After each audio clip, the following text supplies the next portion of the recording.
heard back from them again. This is so fake. Cringy. When she's a The editing in this video sucks. She sure thinks she's funny. You can't edit for shit. That's 6 minutes I'll never get back. I got really tired of just hearing her speak.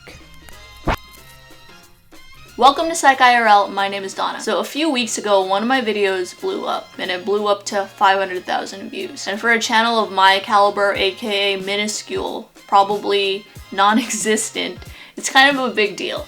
And so that video was about how I got rejected at the Buzzfeed interview and that whole process. Most of the comments were very positive and very supportive, but also another part of the comments were very negative, angry, sad, trolly, and all that. I assume most of those people were Buzzfeed fans, but you know, obviously, some of them may have just been trolls.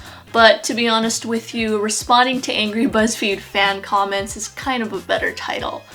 So today, that's what I'm going to be doing. I had my friend Josh read some comments because he kind of looks like he works at Buzzfeed, so it's very fitting. And instead of me just typing out a response to these comments, I'm going to answer them in video format. The reason you weren't hired was because you think it's a good idea to record a video next to a fucking water fountain. Yeah, you're probably right. 1 minute into this, you just feel like some salty person that was rejected. LOL. So that BuzzFeed video was uploaded 6 months ago, and just a few weeks ago it started to blow up. So I had to rewatch the whole thing to see what I said that was so salty. Specifically, I rewatched the first minute, and I think this is probably the part where you think I'm salty. Nobody likes BuzzFeed right now. At the time of when I uploaded that video, it is true. At that time, nobody liked BuzzFeed. They were accused of being sexist, racist, they're peddling fake news, and a lot of people were also leaving the company due to bad company policies or whatever it is you can call it. So yes, Kayla, not a lot of people liked BuzzFeed at that time. You're not anti-Trump? So this one's not really a hate comment, it's more of a serious question, I guess. But no, I do not consider myself anti-Trump, but I do not consider myself pro-Trump either. There are a lot of things he can do better. He could say things a little more tactfully. There's also a lot of policies that I don't agree with, but still, I do not consider myself anti-Trump. To me, anti-Trump is wishing Trump will fail at all costs. And yes, there are some people out there like that. I do not wish Trump will fail because what those people fail to recognize is that if Trump does fail, they live in this country too, so they fail with him. It's just disappointing that she has a platform but chooses not to say what she wants. Okay, so just to stop this, I'm kind of flattered that you think I have a platform. At the time of me uploading that video, I had about 4,000 to 5,000 subscribers, and if that's considered a platform, then yay, finally. It could be because she wants to remain apolitical, or maybe just doesn't get why Trump stirs so much animosity. Hope it's the former, because I don't want to believe she's that ignorant. So this is a question I actually want you guys to answer. If somebody has a platform, no matter how big or small, if you have 500 Facebook subscribers or you have 1 million YouTube subscribers, is it your responsibility to talk about politics since you have this platform?